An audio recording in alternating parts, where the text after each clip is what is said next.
Belakangan ini seruan stop bayar pajak nampaknya sedang marak di jagat maya. Pemicunya peningkatan tarif pajak kendaraan bermotor yang tiba-tiba diberlakukan di wilayah Jawa Tengah.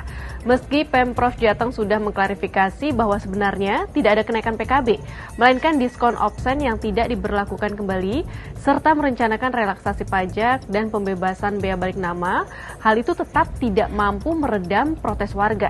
Sebenarnya mengapa kenaikan pajak memicu protes dan kemarahan warga? Lalu bagaimana ketidakpuasan terhadap penarikan pajak seringkali menjadi faktor mendasar yang mendorong revolusi sosial? Kita bahas. Pengamat kebijakan publik dari Universitas Trisakti Jakarta, Trubus Rahadiansyah, Selasa 17 Februari 2026 menilai tidak heran jika kenaikan pajak memicu protes dan kemarahan warga. Sebab pajak merupakan kewajiban yang dibayarkan langsung untuk penyelenggaraan negara. Akan tetapi dalam kasus ini perubahan kebijakan mengenai pajak dilakukan secara tertutup dan sepihak tanpa melibatkan publik. Padahal tingkat literasi masyarakat kini kian meningkat seiring semakin mudahnya akses terhadap informasi.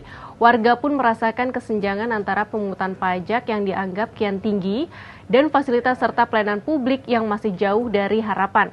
Oleh karena itu, protes digencarkan tidak hanya dalam perbincangan sehari-hari secara langsung, tetapi juga melalui penyebarluasan seruan untuk berhenti membayar pajak di media sosial.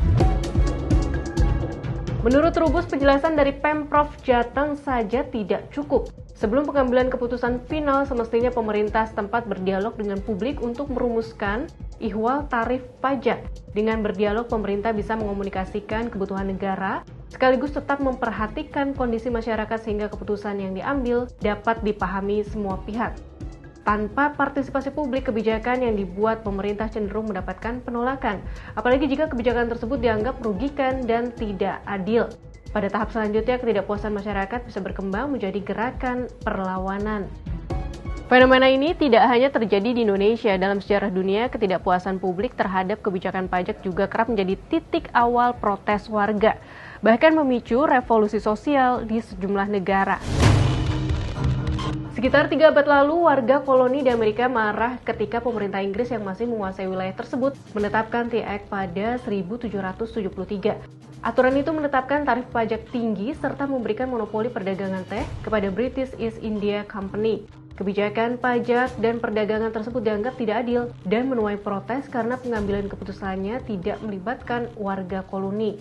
Mereka tidak memiliki perwakilan di parlemen Inggris sehingga muncul seruan terkenal no taxation without representation atau tidak ada pajak tanpa perwakilan suara.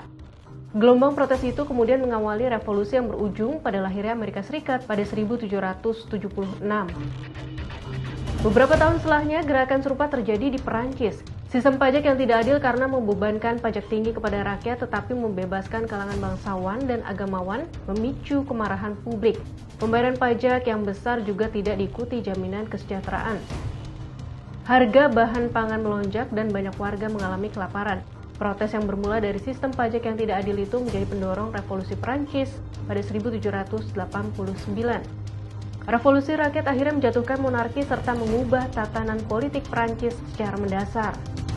Sahabat Kompas, apakah seruan stop bayar pajak dapat bergulir menjadi gerakan yang lebih besar dan mendorong pemerintah berbenah memperbaiki kebijakan pajak secara terbuka serta melibatkan publik? Atau seruan ini akan menguap begitu saja dalam beberapa waktu ke depan?